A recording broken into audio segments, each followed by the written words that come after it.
तो hello everyone and I welcome you all to Rank Plus. आज हम करने वाले हैं कॉम्बिनेशन ऑफ रेजिस्टेंस। बेसिकली कैसे हम लास्ट क्लास में हमने सीखा था कि बेसिक चीजें क्या होती है, कि कैसे सीरीज में कनेक्ट किया जाता है, पैरेलल में कनेक्ट किया जाता है। भाई ये कर रहा था ना हमने लास्ट क्लास में।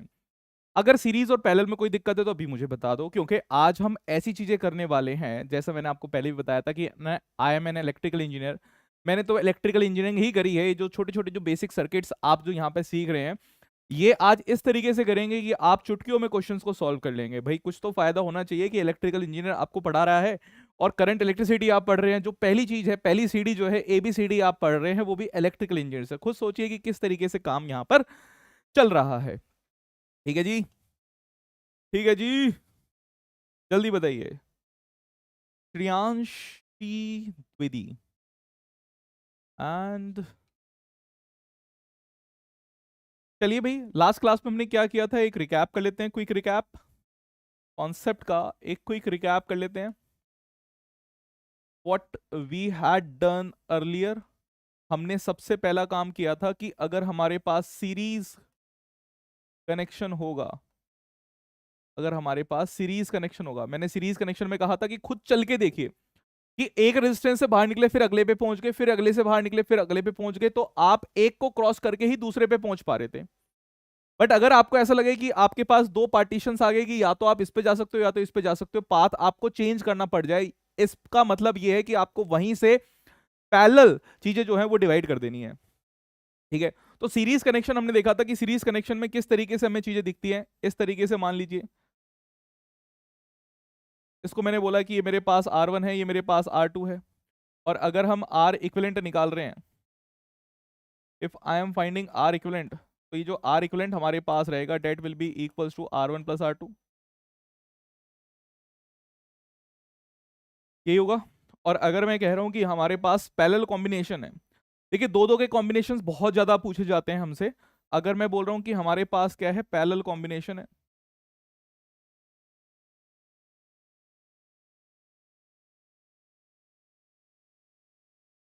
तो पैरेलल कॉम्बिनेशन की अगर बात करें तो किस तरीके से हमारे पास रहेगा भाई, इस तरीके से आप मान सकते हैं कि आपके पास R1 चल रहा है, कि आपके पास R2 चल रहा है, this is R1, this is R2, और इन दोनों को आप अगर इधर लेके आएंगे, R इक्विवेलेंट आपके पास रहेगा, एक सिंगल रेजिस्टेंस आपको लेके आना है, तो ये आपके पास R इक्विवेलेंट है। तो R equivalent is equals to आपके पास रहेगा R1 R2 divide by R1 plus R2। ठीक है, ये आपके पास रहेगा।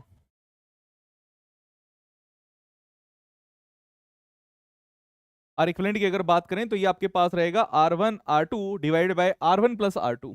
इसको हम कई बार यूज करेंगे। एक एग्जांपल मैं आपको इसके साथ साथ ये एग्जांपल दिखा देता हूँ कि कैसे हमारे पास चीजें रहेंगी, क्योंकि ये जो चीजें हैं ये तो बहुत जल्दी समझ में आ जाती हैं।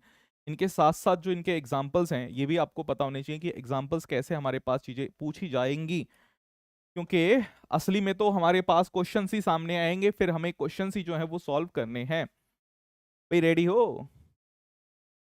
आई थिंक प्रियांश द्विवेदी, प्रियांशी,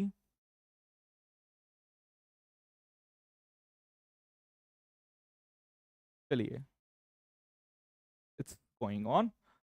हमारे पास यहाँ पे हम बात करें एग्जाम्पल की,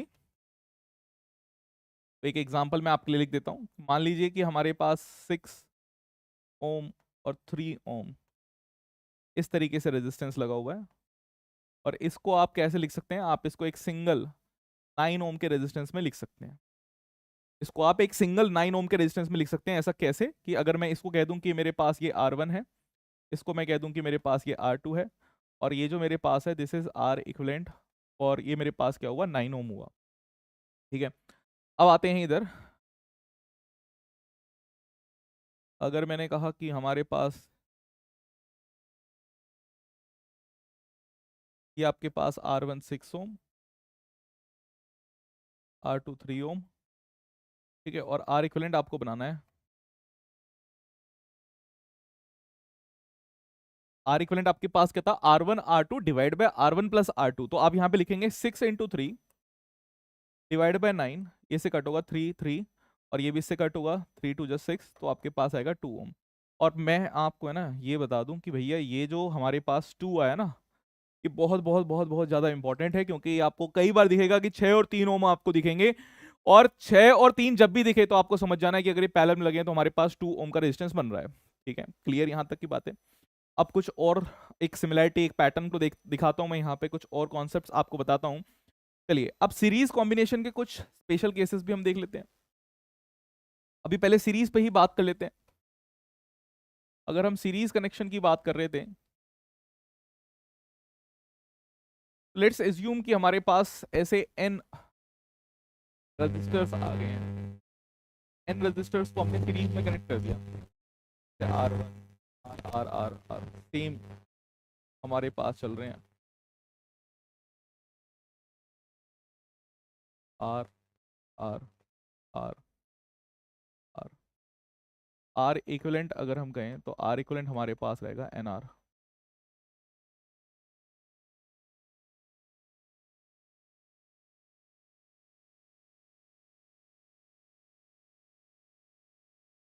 ठीक है, आर इक्विवेलेंट हमारे पास क्या रहेगा, एन आर रहेगा आपके पास।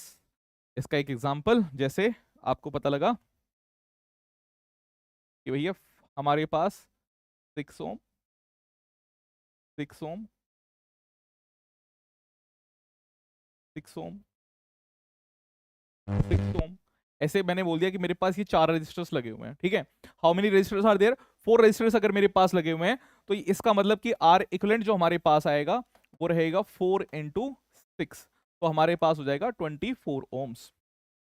ठीक है, एन रजिस्टर्स बहुत ज्यादा जरूरी है, क्योंकि इसको आपको एनसीईआरटी में भी दिखेगा कि इसके ऊपर क्वेश्चंस पूछे हुए हैं, और आपके ओलंपियाड्स में भी, और मुख्यमंत्री करके भी एक क्या कहते हैं हमारे पास एक एंट्रेंस एग्जाम होता है, उसमें भी चीजें पूछी गई हैं। No issue Shreyanshik, try to come early. ठीक है, और अपने फ्रेंड्स को भी साथ में लेके आया करो। देखो होता क्या है कि ना ऑनलाइन में कंटिन्यूटी मेंटेन कर पाना बहुत ही मुश्किल रहता है, बिकॉज आपको पूरी क्लास जो है वो खुद अकेले अटेंड करनी है, आराम से वो जो नोट्स हैं उसको बनाना है ना। तो इसमें एक फायदा ये रहता है कि अगर आप अपने दोस्त के साथ है, कम से कम उससे बातें, थोड़ी बहुत बातें तो कर सकते हैं, या फिर कुछ चीजें मिस हो जाए तो बातें कर सकते हैं, या फिर अगर आप लेट आ गए तो वो आपको कॉल करके बता सकता है ना, तो ये ज्यादा जरूरी रहता है। चलिए अब हम यहाँ पर बात करें, तो मैंने यहाँ पर देखो पीछे बस मैंने रिवीजन यहाँ पर करवाया है। अब ये मेरे पास है, अच्छा इसी में मैं रखता हूँ कि अगर मेरे पास पैरेलल कनेक्शन अगर रहेंगे तो क्या होगा।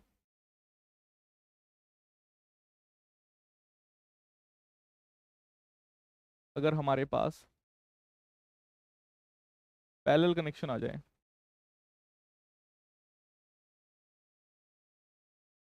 अगर हमारे पास पैरेलल कनेक्शन आ जाए, तो पैरेलल कनेक्शन में मैं बोल रहा हूँ कि एन रजिस्टर्स अगर हमारे पास है, इसको मैं लेटर सर्किट भी बोल देता हूँ। एन रजिस्टर अगर हमारे पास है, इसको मैं लेटर सर्किट भी बोलता हूँ कि this is the ladder circuit. Ladder क्योंकि लेटर की तरह लगता है, जैसे सीडी चल रही है ना हमारे पास, कि एक के ऊपर एक ऐसे ऐसे सीडी रखी हुई है, वैसा मैं समझता हूँ कि हमारे पास ऐसा कोई सर्किट बन गया है। देखेंगे ध्यान से,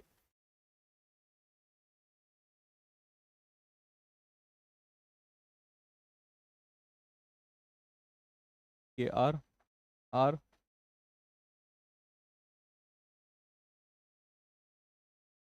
आर,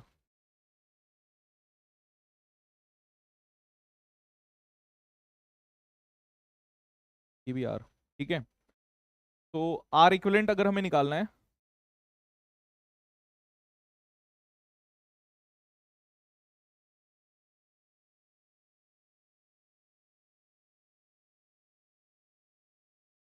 तो ये हमारे पास रहेगा आर बाय एन। ठीक है, कर लेना आर बाय एन। एक एग्जांपल लेते हैं, एक एग्जांपल मैं इसी के साथ करवा देता हूँ।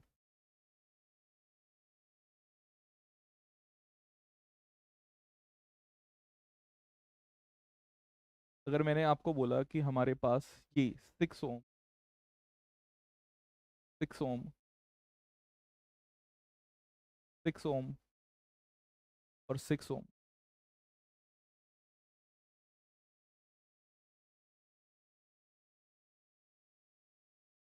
6 ओम 6 ओम 6 ओम के हमने कह दिया कि हमारे पास 4 रजिस्टर्स लगे हुए हैं। ठीक है, एक के बाद एक ऐसे पैरेलली। अब ये पैरेलली होता क्या है भाई, इसको पैरेलली को मैं आप ऐसे समझ सकते हैं जैसे एक स्विच होता है ना, देखिए जनरली क्या है, बच्चा ऐसे ना वैसे कनेक्शंस को समझ नहीं पाता कि एक्चुअली चल क्या रहा है। भाई आपने मान लिया कि आपके पास ऐसे, आपने देखे होंगे कि इस तरीके से प्लग तो देखे होंगे हमारे पास ऐसे, ठीक है। अब आपने क्या किया, यहां से क्या है अटैचमेंट करना स्टार्ट किया, आपने एक बल्ब लगा दिया, भाई इसमें आपने एक तार घुसाया और एक बल्ब लगा दिया यहाँ पे, ठीक है। अब इसके साथ ही आपने क्या करा, दूसरा तार लगाया और दूसरा बल्ब लगा दिया।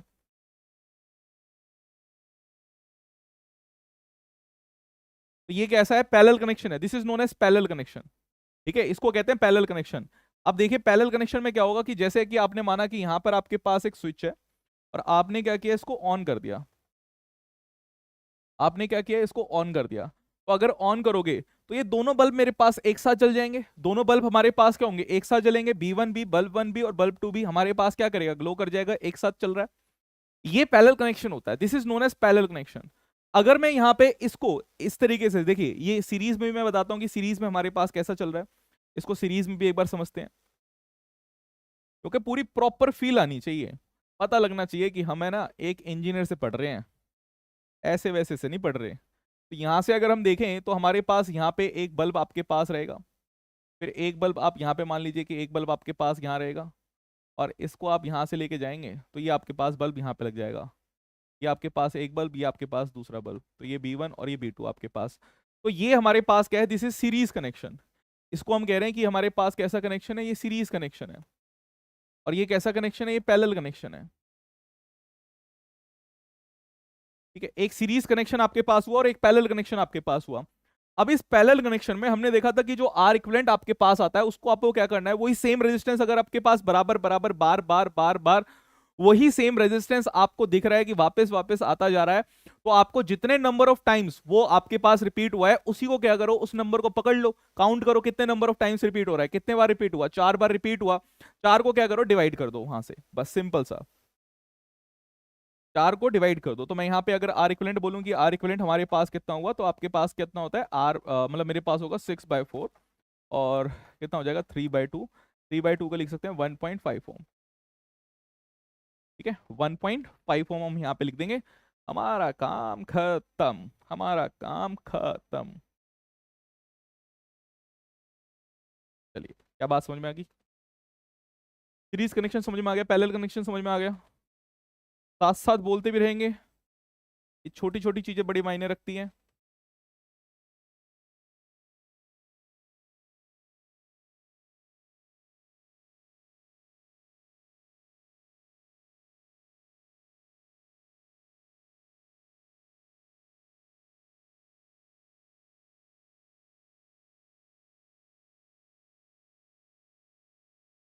ठीक है श्रेयांशी, सीरीज कनेक्शन और पैरेलल कनेक्शन में चलिए एक क्वेश्चन करते हैं यहाँ पे।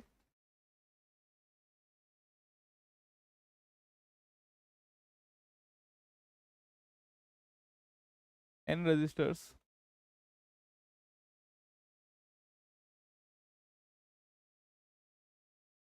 are connected in series, n resistors are connected in series, then in parallel,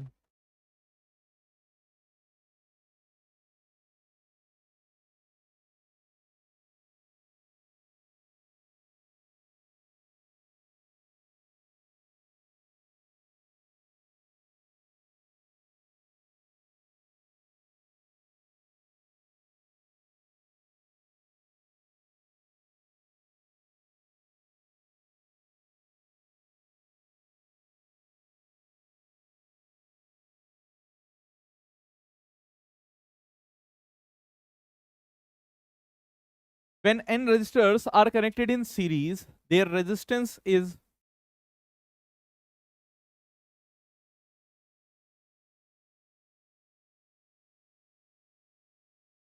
R1,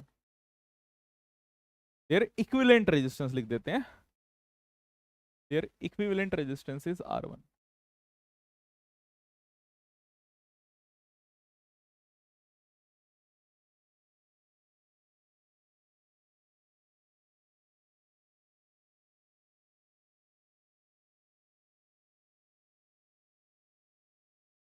their equivalent resistance is R1, ठीक है। And when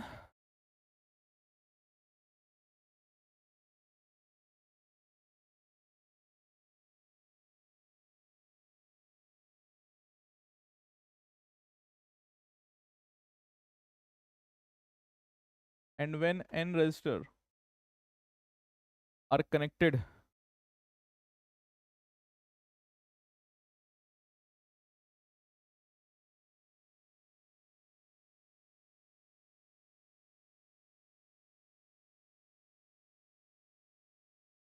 in parallel, their equivalent resistances are 2.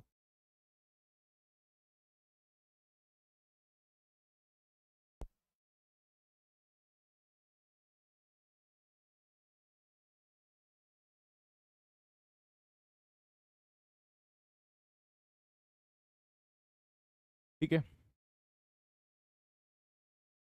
Find the ratio of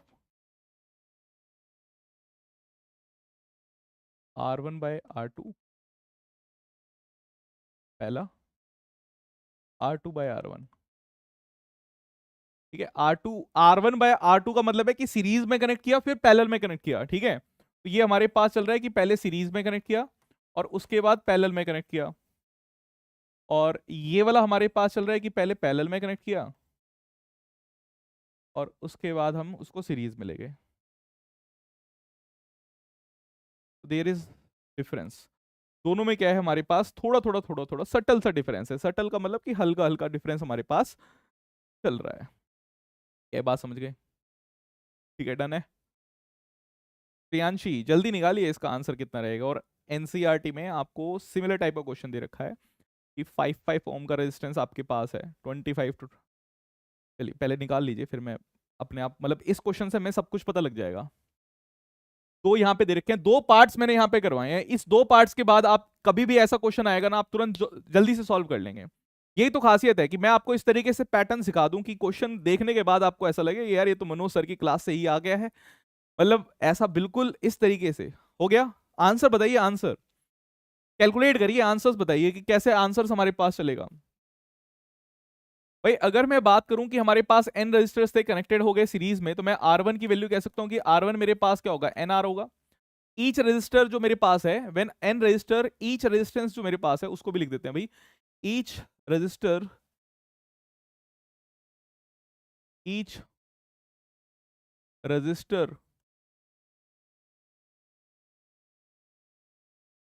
resistance, each registers resistance is R Om.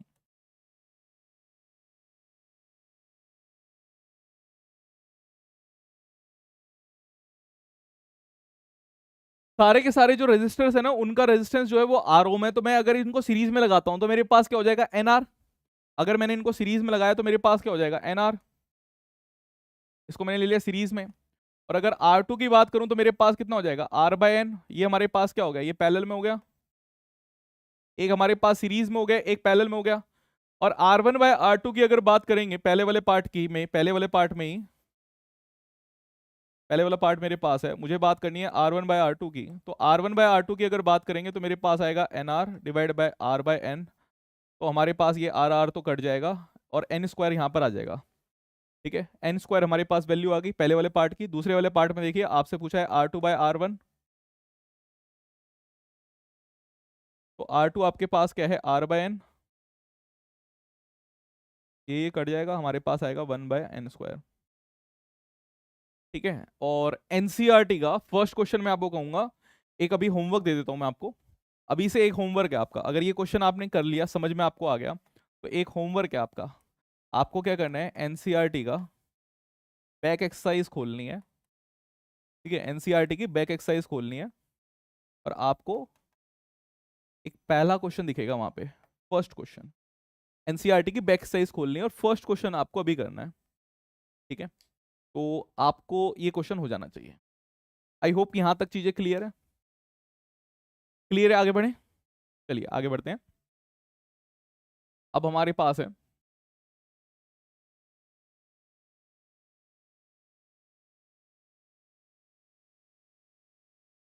Find the net resistance.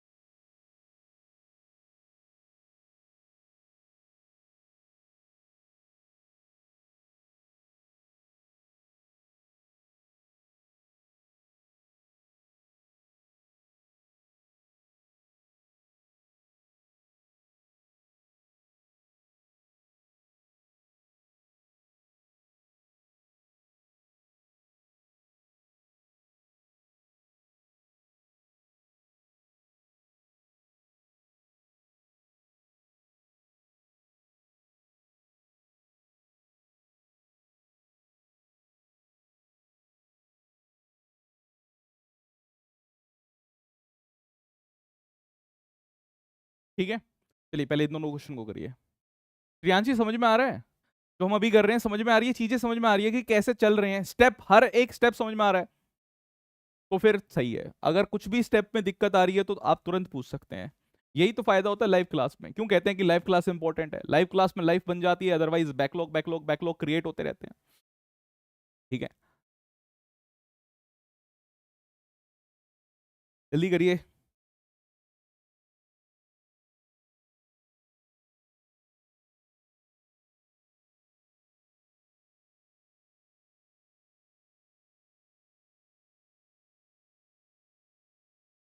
जल्दी solve करिए। Yes, आ रहा है।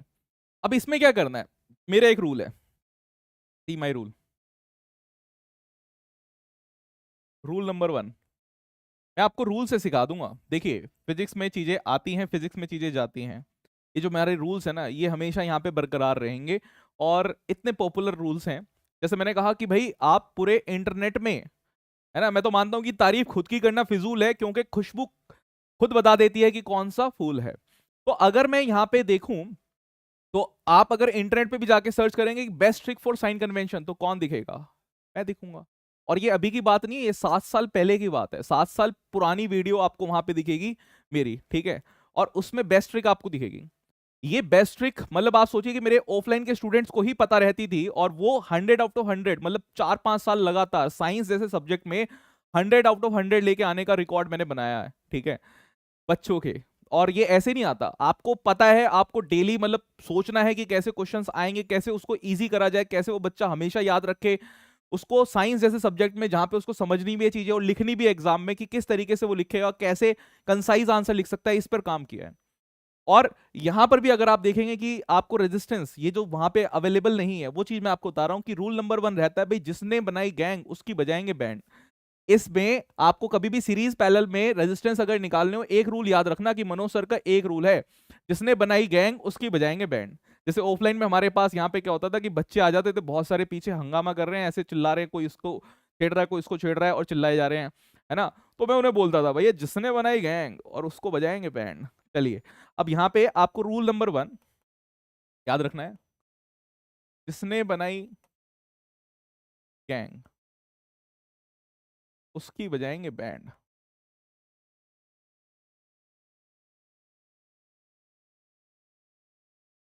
जिसने बनाई gang उसकी बजाओ बैंड। अब सबसे पहले आपके पास यहां पे देखिए कि किसने गैंग बनाई, कौन एक साथ आ रहा है, किसने अपने पेयर्स पहले बना लिए कि ये सीरीज में आया या पैरेलल में आया। आप यहां पे देखेंगे कि ये अकेला बैठा हुआ है यहाँ पे 6, बट ये 2 और ये 1 जो मेरे पास है ये तो सीरीज में आए हैं, है ना? भैया दिख पा रहे हैं आपकी, ये सीरीज में हमारे पास आ गए हैं।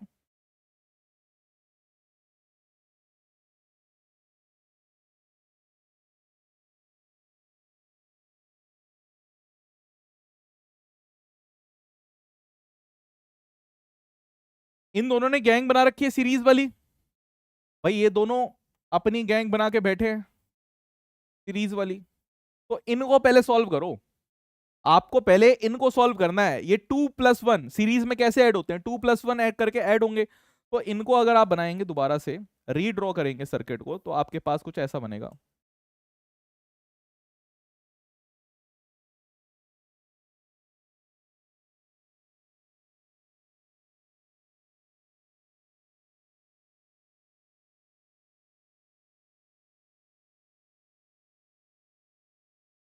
ओम। और अब आप देख रहे हैं, अब इन्होंने बना ली गैंग, हाँ, ये पैरेलल बन गए भाई। अब इनकी गैंग बन गई पैरेलल वाले की। अब देखिए इन्होंने गैंग बना ली, पैरेलल बना लिया।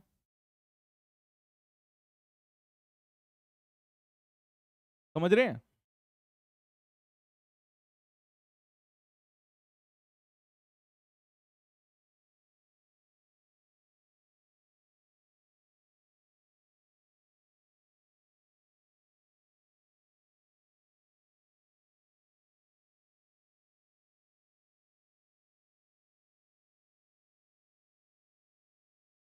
ये हमारे पास क्या है, गैंग बन गई इनकी, पैरेलली बन रही है।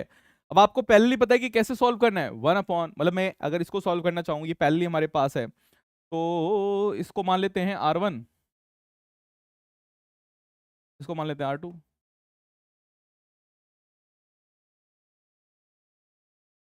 आपके पास 1/r इक्विवेलेंट कितना होगा? 1/r1 प्लस 1/r2 होगा कि नहीं होगा? इसको आप लिख सकते हैं कि आपके पास होगा 1/6 प्लस 1/3। और ये अगर आपके पास हो रहा है तो आपको सबसे पहला काम क्या करना है भाई? आपको अगर जब दिख जाए कि डिनोमिनेटर हमारा अलग अलग है, जिस मोमेंट पर आपको दिख जाए कि डिनोमिनेटर हमारा अलग अलग है, ठीक है, तो ये हमारे लिए क्या होता है कि आप फ्रैक्शन में सेम डिनोमिनेटर के साथ ही सॉल्व कर सकते हो। अलग अलग डिनोमिनेटर के साथ आप कभी सॉल्व ही नहीं कर सकते फ्रैक्शन में। तो सबसे पहला काम होता है कि डिनोमिनेटर को आप सेम बनाएं। डिनोमिनेटर को सेम बनाने के लिए एक तरीका है कि आप एलसीएम ले लें। 6 और 3 का एलसीएम क्या आएगा? 6 आएगा हमारे पास। क्या आ गया? इधर आएगा 1, इधर आएगा हमारे पास 2। ठीक है, तो ये आपके पास आ गया 3/6। 3 1 जा 3, 3 2 जा 6। आर इक्विवेलेंट की अगर बात करें तो आर इक्विवेलेंट हमारे पास आ गया 2 ओम।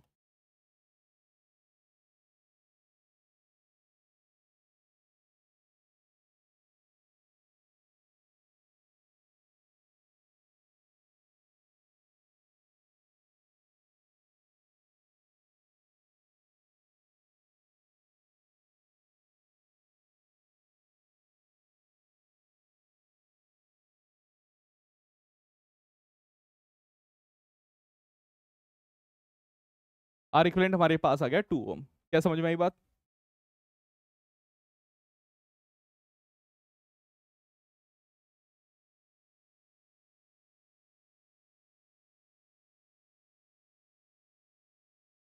ठीक है, डन है। चलिए, अब ये क्वेश्चन बड़ा अच्छा है। इस क्वेश्चन में हम दूसरा रूल यूज करेंगे कि आपको रीड्रॉ करना है सर्किट, और आपको पॉइंट्स देखने हैं कि कनेक्शन कहां से चल रहा है। देखिए, हर क्वेश्चन में कुछ ना कुछ बात है, और इसलिए ये क्वेश्चन कुछ खास है। अभी चलिए, रूल 1 से ही अगर आप सॉल्व करना चाह रहे हैं तो मैं एक काम करता हूं, एक क्वेश्चन और रूल 1 का देता हूं। एक क्वेश्चन और रूल 1 का देता हूं, इसको मैं पीछे लेके जाता हूं क्योंकि इसमें लगेगा रूल 2। इसमें वाले में लगेगा रूल 2।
चलिए, ये आपके पास है, आर इक्विवेलेंट आपको निकालना है।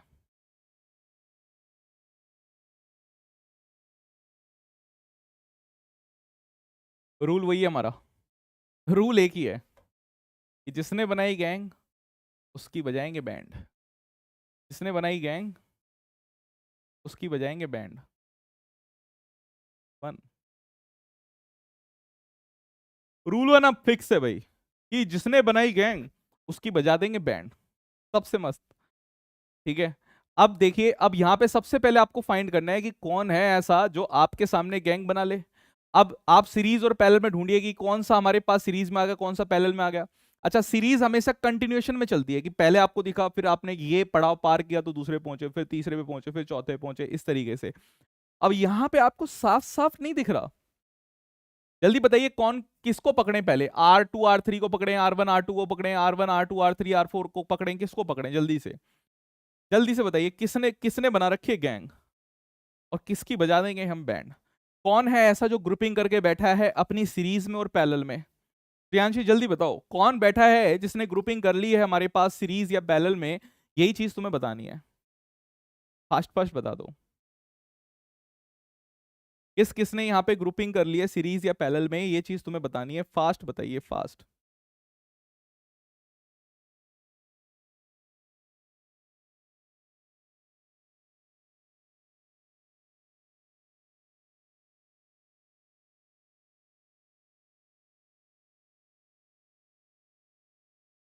R2 R3 बिल्कुल। R2 और R3 ने यहाँ पे हमारे पास क्या है, गैंग बना रखी है, तो इसको पकड़ लो। ये हमारे पास एक गैंग बनी हुई है, कैसी वाली है? पैरेलल में। और एक लैडर सर्किट की तरह नहीं है ये, लैडर सर्किट की तरह नहीं है, 4 और 4 आपको दे रखे हैं भाई, वो भी देखना है आपको, क्योंकि एमसीक्यू क्वेश्चन भी आएंगे तो हमें फास्ट करना भी आना चाहिए, है ना? एमसीक्यू क्वेश्चंस भी आएंगे तो हमारे पास फास्ट हमें करना बहुत जल्दी से आना चाहिए, कि हम तुरंत ही क्या करें, क्वेश्चन को बहुत फास्ट कर लें, सॉल्व कर लें। तो अब मैं यहाँ पे बोल सकता हूँ कि भाई ये मेरे पास ए है, यहाँ पे हमारे पास चला। अच्छा, इसको इक्विवेलेंट अगर मुझे लिखना है,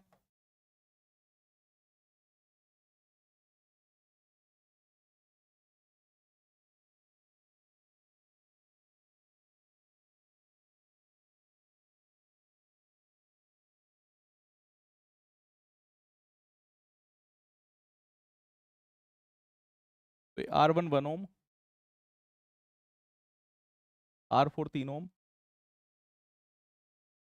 और ये दोनों का कॉम्बिनेशन अगर है ना, तो इसका नाम हम इस तरीके से रखते हैं कि 2 3 हमारे पास है और इसको लिख दिया 2 ओम।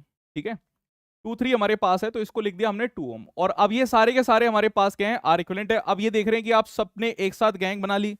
अब तो भैया ये आपको सीधा सीधा गैंग दिख रही होगी कि सीरीज की गैंग होगी, कि एक के बाद एक हमारे पास शुरू हो रहा है, एक के बाद एक हमारे पास शुरू हो रहा है। और ये एक के बाद एक अगर शुरू हो रहा है तो इसको आप कह सकते हैं कि ये हमारे पास गैंग जो है ये बन गई है सीरीज की, ये वाली गैंग आपके पास बन गई है सीरीज की। तो अगर ये सीरीज की गैंग हमारे पास बन गई तो आपको अब आर इक्विवेलेंट निकालना है। तो आर इक्विवेलेंट आपके पास हो जाएगा 1 2 3 हमारे पास है, तो मतलब सबको ऐड कर देना एक तरीके से, R1 + R2 3 +R4 3 3 6 6 ओम।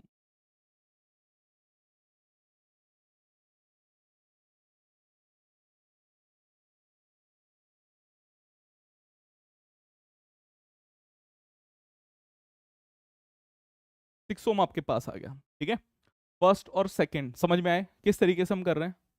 ये दोनों क्वेश्चन समझ में आए? जल्दी बढ़िए, क्या ये दोनों क्वेश्चन समझ में आ गए? अब आते हैं दूसरे पे। ठीक है, अब हमारे पास एक और रूल है, सारा चीजें चलेंगी रूल से। एक पैटर्न आपको समझ में आ गई तो चीजें बहुत आसान हो जाती है। चलिए अब इस पर आते हैं, इसको ले लेते हैं ए। इसमें कौन सा रूल यूज करेंगे? तो इसमें अगर आपको मुश्किल हो जाए, अगर आपको मुश्किल हो जाए, ठीक है, मैं ये कह रहा हूं कि अगर आपको मुश्किल हो जाए पहचानना कि कौन सी चीजें सीरीज में, कौन सी चीजें पैरेलल में है, तो जिसके बीच में आपको रेजिस्टेंस नहीं दिख रहा, ध्यान से सुनेंगे, जिसके बीच में आपको रेजिस्टेंस नहीं दिख रहा उसको हटा दो। जो चीज काम की नहीं उसको भगा दो। ध्यान से सुनेगा, जिसके बीच में आपको रेजिस्टेंस नहीं दिख रहा उसको हटा दो, जो चीज काम की नहीं उसको भगा दो। सर्किट में जो चीज हमें यहां पर दिख रही है, हम यहां पर ये मान के चलते हैं कि अगर रेजिस्टेंस नहीं है तो उसको हम क्या करेंगे, रिमूव कर देंगे। ठीक है, रूल हमारे पास ये है कि आपको थोड़ा सा सिंप्लीफाई करना है, वायर को स्ट्रेच करना है, तो सी द पैटर्न, मैं ये कह रहा हूं आपको, या क्रिएट न्यू पैटर्न।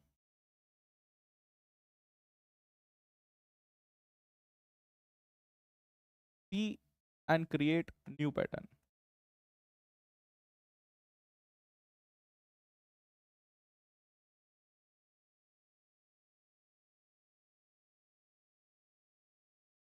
देखिए छेड़ेंगे नहीं, छेड़ेंगे नहीं बस इसको। जैसे ये मेरे पास रखा हुआ है, ध्यान से देखेंगे भाई, मैं यहाँ पे मार्किंग कर देता हूँ। अगर मैं यहाँ पे मार्किंग करूँ कि ये ए है, ये बी है, ये सी है, ये डी है, ठीक है, मेरे पास अलग अलग पॉइंट्स पर मैंने मार्किंग कर दी कि वायर एक्चुअली तो हमारे पास कनेक्ट ऐसे ही हो रहे हैं ना। तो मैंने बोला कि मेरे पास एक पॉइंट यहाँ पर ए है, यहाँ पे बी है, यहाँ पे सी है, यहाँ पे डी है। तो मैंने क्या करा, यहाँ पे मार्किंग कर दी। क्या समझ में आया भाई? ये जो फर्स्ट स्टेप मैंने लिखा, मैं इसको बिल्कुल स्टेप बाय स्टेप कराऊंगा ताकि आपको समझ में आ जाए, और ये क्वेश्चन आपको बाद में भी याद रहना चाहिए। तो मैंने सबसे पहले क्या करा, यहाँ पे मार्किंग कर ली।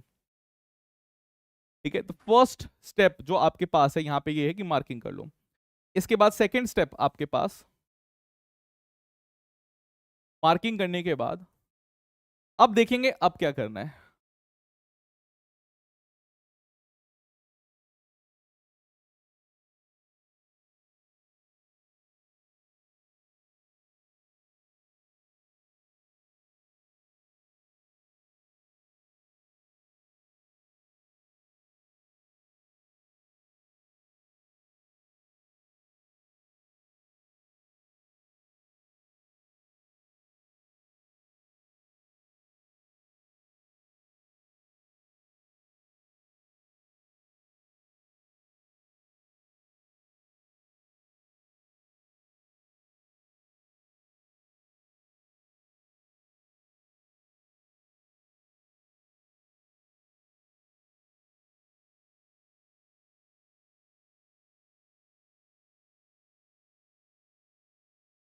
भाई इसमें और इसमें कोई दिक्कत है क्या?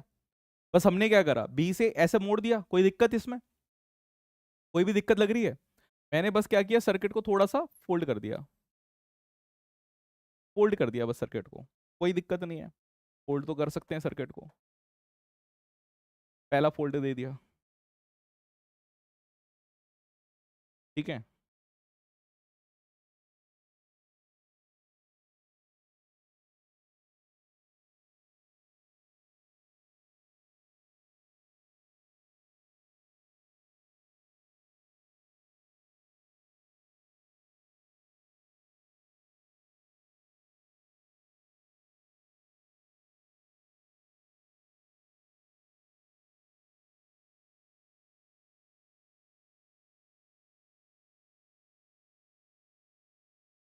दूसरा फोल्ड,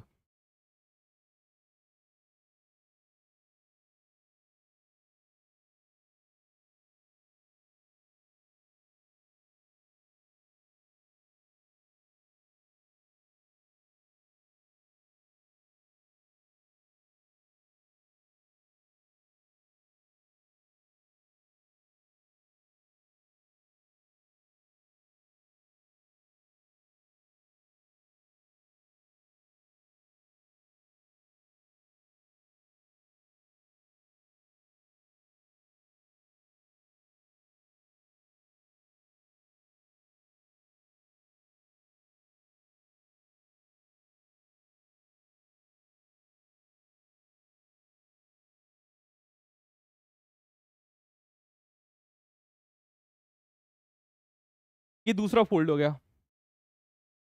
पहला और दूसरा फोल्ड समझ में आया कैसे हमने यहाँ पे काम किया है? पहला और दूसरा फोल्ड, जल्दी बोलिए। और पहला और दूसरा फोल्ड अगर समझ में आ गया है, फर्स्ट फोल्ड और सेकंड फोल्ड, क्यों, मैं तो पूरा का पूरा 3D विजुलाइज करा देंगे भैया आपको, पूरे का पूरा 3D विजुलाइज करा देंगे कैसे चल रहा है काम।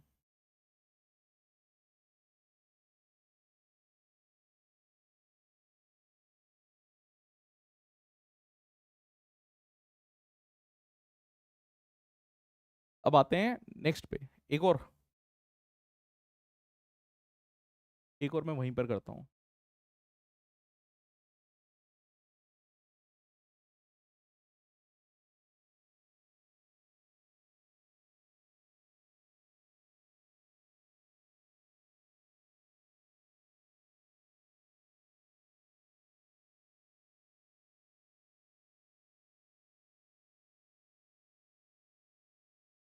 अब देखिए, अब बस मैं पॉइंट्स को चेंज कर रहा हूं। अगर यहाँ पे कोई रेजिस्टेंस नहीं है तो ये पॉइंट कहीं भी शिफ्ट हो सकता है, ठीक है।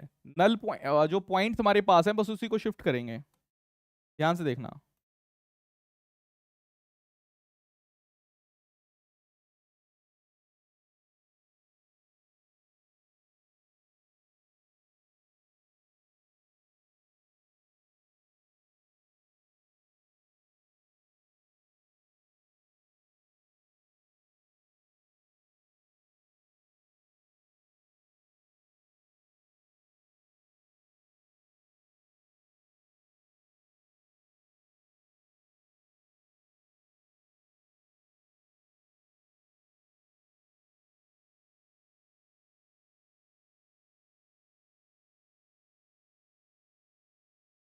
ठीक है, जो मेरे पास जिस वायर में रेजिस्टेंस है नहीं, शॉर्ट शॉर्ट वायर जो है उसमें मैंने बस क्या किया, पॉइंट्स को चेंज किया है,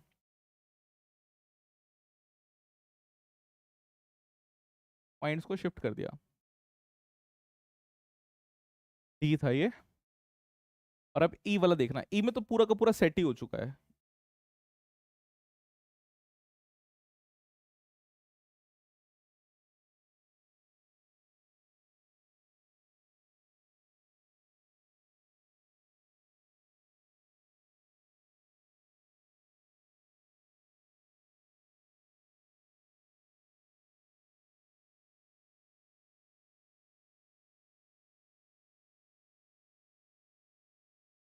ये बी और डी तो एक ही साथ आ जाएंगे, ये बी और डी तो एक साथ ही आ जाएंगे। हाँ, ये बी और डी तो एक ही पॉइंट शॉर्ट है ना, जैसे ए था पॉइंट, यहाँ पे सी था पॉइंट आपके पास ना, तो ए और सी तो पॉइंट एक ही था, तो ये पॉइंट आपके पास ए है, ये सी है, तो ए और सी तो एक ही पॉइंट है। इसी तरीके से आपके पास बी और डी जो है वो एक साथ आ जाएंगे।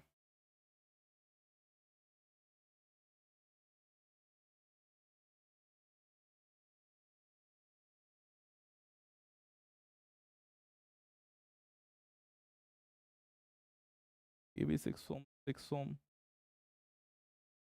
6 ओम। ठीक है, और यहां से अगर आर इक्विवेलेंट निकालें तो आप खुद देख लीजिए। देखिए मेरे पास ऐसे बहुत सारे क्वेश्चंस आएंगे, तो मैं इसलिए इसको थोड़ा सा अच्छे वे से करा रहा हूँ कि अगर इतना काम करने के बाद आप देखेंगे कि ये तीनों के तीनों हमारे पास क्या है, पैरेलल में आएंगे, तो आपके पास क्वेश्चन कैसे भी आ सकता है। तो मैंने यहाँ पे क्या किया, R1 R2 R3 लिया, और आर इक्विवेलेंट जो हमारे पास आएगा वो कितना आएगा, 1/R1 वाला काम करेंगे ना यहाँ पे, 1/R equivalent is equals to 1/R1 plus 1/R2 plus 1/R3। और ये सारे के सारे बराबर हैं, ठीक है, तो सारे के सारे बराबर हैं, तो आप इसको ऐसे लिख सकते हैं, 1+1/6 1/6 प्लस 1/6। ठीक है, और इसको ऐसे लिख सकते हैं, 3 × 1/6, इसे कट होगा, ये 1/2, तो आर इक्वलेंट आपके पास आ गया 2।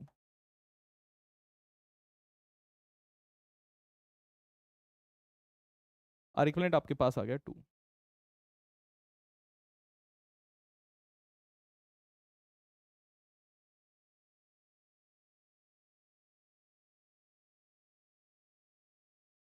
ठीक है, डन। समझ में आई बात,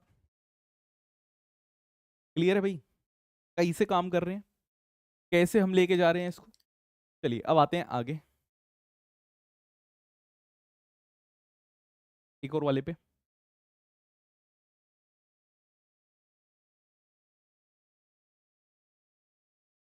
मैंने मान लिया मेरे पास एक स्ट्रेट वायर था, और इसका रेजिस्टेंस 16 ओम था। मेरे पास एक स्ट्रेट वायर है,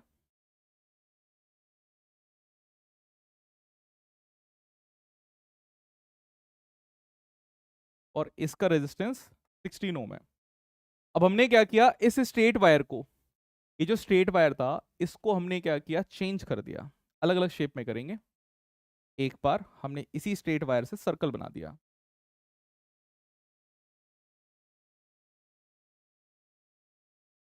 हमने इसी स्ट्रेट वायर से सर्कल फॉर्म कर दिया।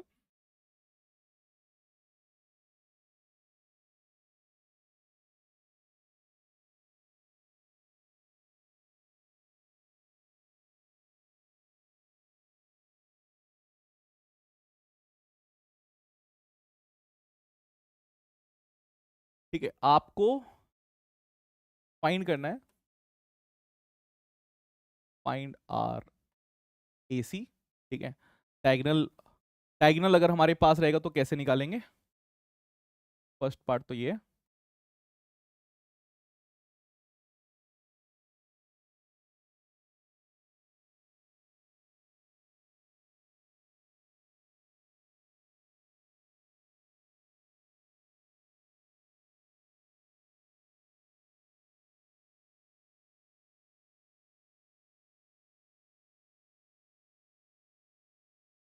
आर ए बी आपके पास क्वार्टर रहेगा तो कैसे निकालेंगे।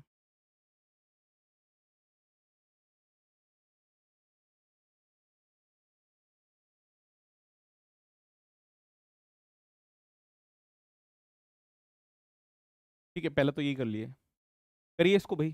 कैसे करेंगे बताऊं? थोड़ा देर सोचिए पहले कि हो क्या गया, यहाँ पे हुआ क्या।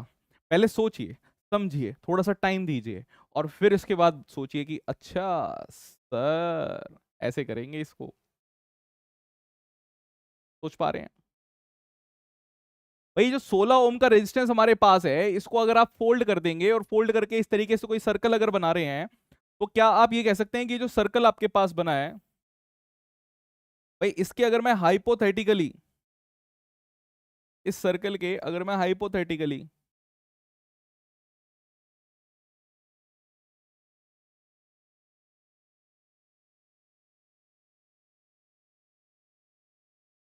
4 पार्ट्स में कर दूं,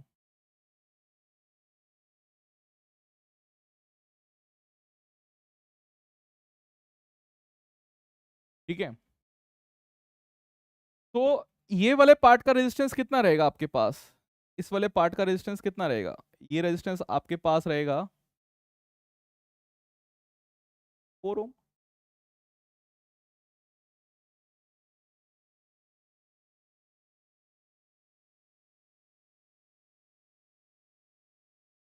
ये रेजिस्टेंस आपके पास रहेगा 4 ओम।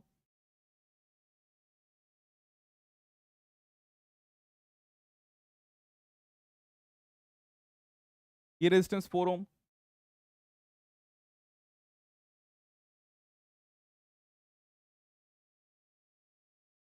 ये रेजिस्टेंस 4 ओम। कैसे भाई? रेजिस्टेंस जो होता है आपके पास, resistance R is equals to rho L by A होता है कि नहीं होता? यानी मैं कह सकता हूं कि रेजिस्टेंस तो लेंथ के ऊपर डायरेक्टली प्रोपोर्शनल होता है। तो ये जो मेरे पास वायर है, इस वायर को मैं 4 पार्ट्स में ऐसे ऐसे तोड़ सकता हूँ कि नहीं तोड़ सकता? भाई ये 4 इक्वल इक्वल पार्ट्स रहते हैं इस तरीके से, कट कट कट कट, और उसी को मोड़ के हमने ऐसे रख दिया, सर्कल बना दिया।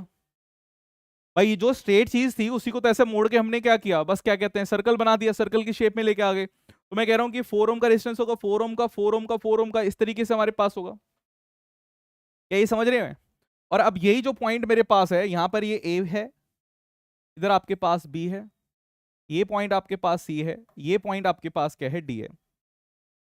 और इसको आप ऐसे भी चेंज कर सकते हैं, अगर ये जो आपको यहाँ पे दिख रहा है, इसको आप इस तरीके से भी बना सकते हैं कि भाई मैं इसको थोड़ा सा ना, मतलब जैसे हमारी रिक्वायरमेंट है उसके हिसाब से लेते हैं। ये जो वायर आपको ऐसा दिख रहा है, आप इसके बीच में मान लो कि रेजिस्टेंस है हमारे पास,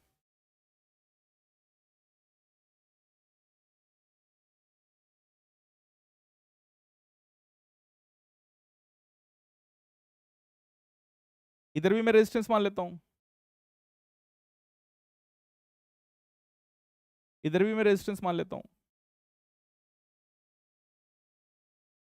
और इधर भी रेजिस्टेंस मान लेता हूँ, ठीक है।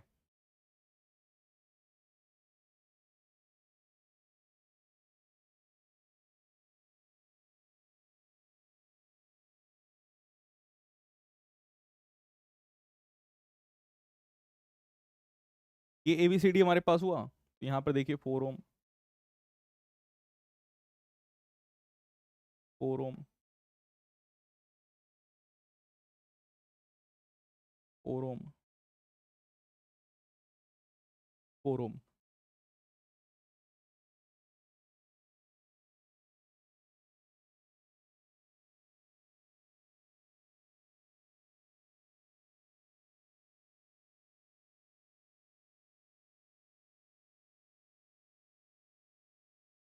ये हमारे पास चल रहा है 4 ओम, 4 ओम, 4 ओम, 4 ओम, इस तरीके से। और अब मुझे अगर आर ए सी निकालना है, तो मुझे कुछ नहीं देखना, मुझे तो बस आर ए सी से मतलब है ना भाई। अगर मुझे आर ए सी निकालना है तो मैं इसी को उठाऊंगा और R A C find out करना है।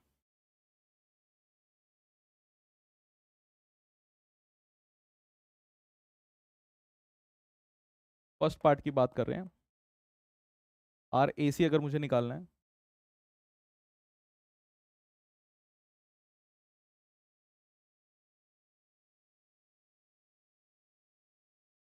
तो ये इन दोनों ने गैंग बना रखी है अपनी, इन दोनों ने गैंग बना रखी है अपनी। तो ये आपके पास कैसा हो जाएगा, ये आपके पास रहेगा ए, 4 और 4 8,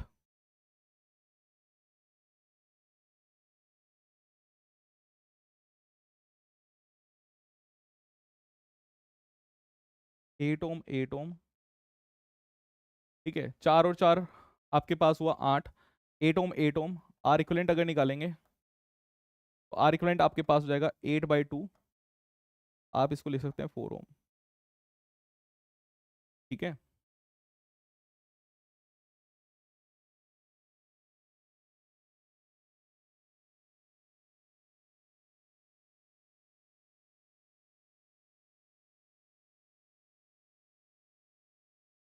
समझे क्या? चलिए नेक्स्ट वाला पार्ट, ये तो फर्स्ट पार्ट हमारे पास हो गया ना, डायगोनल वाले में हमारे पास कितना इक्विवेलेंट रेजिस्टेंस आएगा, डायगोनल वाले में कितना हमारे पास इक्विवेलेंट रेजिस्टेंस आ रहा है, ठीक है। अब आइए इस पर आते हैं।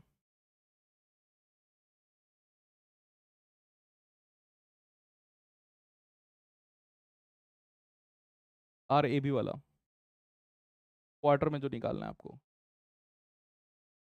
इसका डायग्राम भी उठा लेते हैं।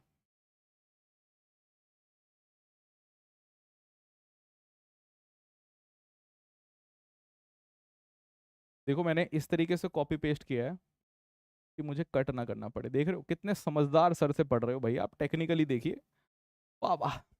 अब आप कहेंगे सर अपने आप ही मियां मिट्टू बन रहे हैं। देखिए अब मेरे पास ये वाली चीजें जो हैं, अब यहाँ देखेंगे आप, अगर इन दोनों के बीच में मुझे निकालना है तो इन सब की क्या बन गई, हमारे पास गैंग बन गई है।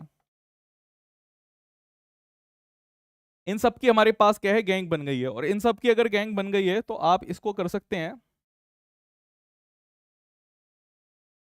कि ये ए है, ये बी है, ये 4 ओम, और नीचे की तरफ में 4 3 12, 12 ओम आपके पास। समझे? मतलब वो सीरीज में हमारे पास तो वो कितना हो जाएगा, 12 ओम आपके पास हो जाएगा। और अब बस इसको आपको सॉल्व करना है, आर इक्विवेलेंट याद है, वो आर इक्विवेलेंट हमने कैसे निकालने के लिए मैंने आपको बोला था कि कैसे आप निकाल सकते हैं आर इक्विवेलेंट। भाई अगर आपके पास ये इस तरीके से रहता है तो लिख दो, तो ऐसे लिखो, तो ऐसे कि 1/R equivalent is equals to 1/R1 + 1/R2। But R equivalent अगर आपको लिखना है तो आप ऐसे लिखेंगे R1 R2 अपॉन में R1 + R2, ठीक है, लिखेंगे ऐसे।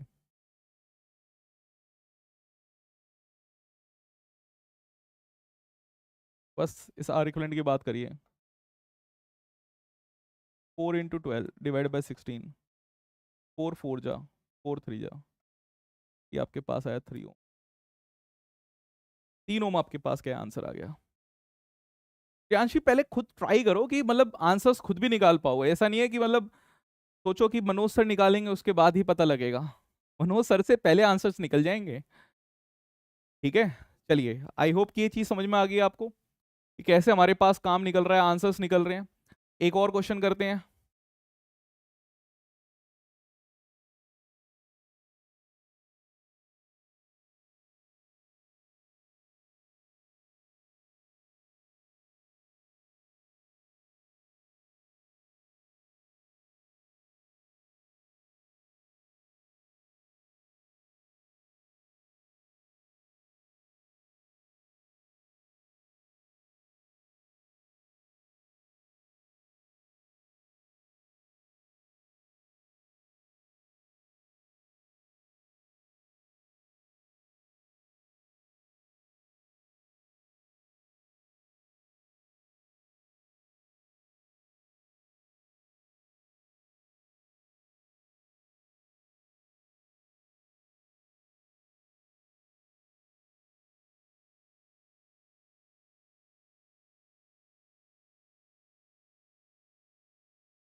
3D देख रहे हैं ना, 3D विजुअलाइजेशन कर रहे हैं यहाँ पे।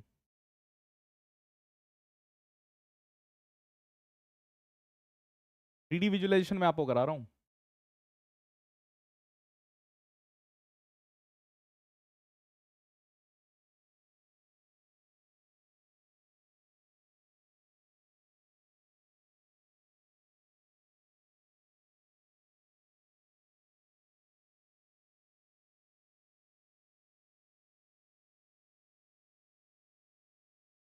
चलिए भाई, मैं आपको बोलूँ कि अगर हमारे पास ये 2 मीटर का है,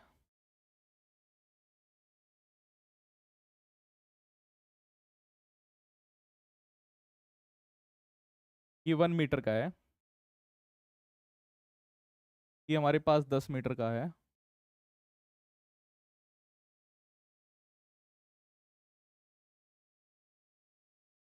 ठीक है, और इसकी रेजिस्टिविटी,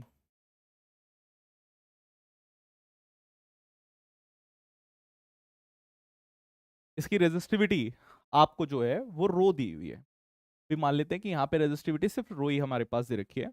आपसे कोई पूछे कि आप है ना यहाँ पर रेजिस्टेंस निकालिए, एक पॉइंट यहाँ पर आपके पास ए दे दिया और यहाँ पे आपके पास बी पॉइंट, ऐसा आपके पास दे रखा है, ठीक है। और एक पॉइंट और मान लेते हैं, और यहाँ से मान लो पी, और ये नीचे से यहाँ से क्यू, ठीक है। अगर आपको यहीं पे क्या करना है, फाइंड करना है, पहला part R A B and दूसरा पार्ट आर पी क्यू, ये आपको फाइंड करना है, ठीक है। R A B and R A P Q निकालिए।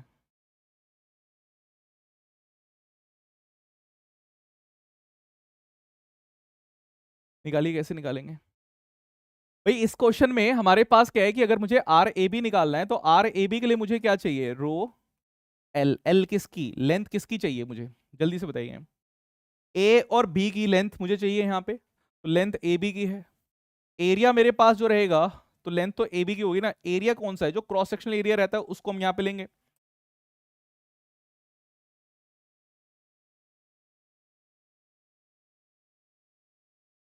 अब पूरा फोकस यहाँ पे रखेंगे भाई। मैंने कहा कि रो तो रो ही है, लेंथ कितनी है, 10 मीटर लेंथ है। और एरिया की अगर बात करेंगे तो एरिया ऑफ क्रॉस सेक्शन यहाँ पर कितना है, 1 × 2, तो हमारे पास आ जाएगा, ये इससे कट हो गया 5, तो हमारे पास आ जाएगा 5 रो, 5 रो आर ए बी। और अगर इस साइड हम आते हैं, सेम फॉर्मूला वही, आर पी क्यू अगर मुझे निकालना है तो आर पी क्यू मेरे पास होगा रो एल बाई। अब देखना आप भाई, यहां से लेकर यहां तक की लेंथ कितनी है, पी और क्यू से लेंथ कितनी है 1, तो आपके पास ये आएगा 1 डिवाइड बाय एरिया की अगर बात करें कि एरिया आपके पास कितना है, तो एरिया आपके पास 10 × 2,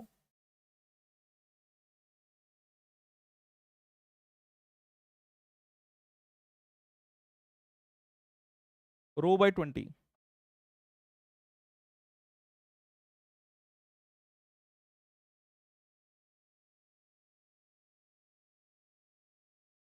ठीक है, रो बाय 20 हमारे पास क्या है, इसका आंसर आ जाएगा। समझ में आई बात?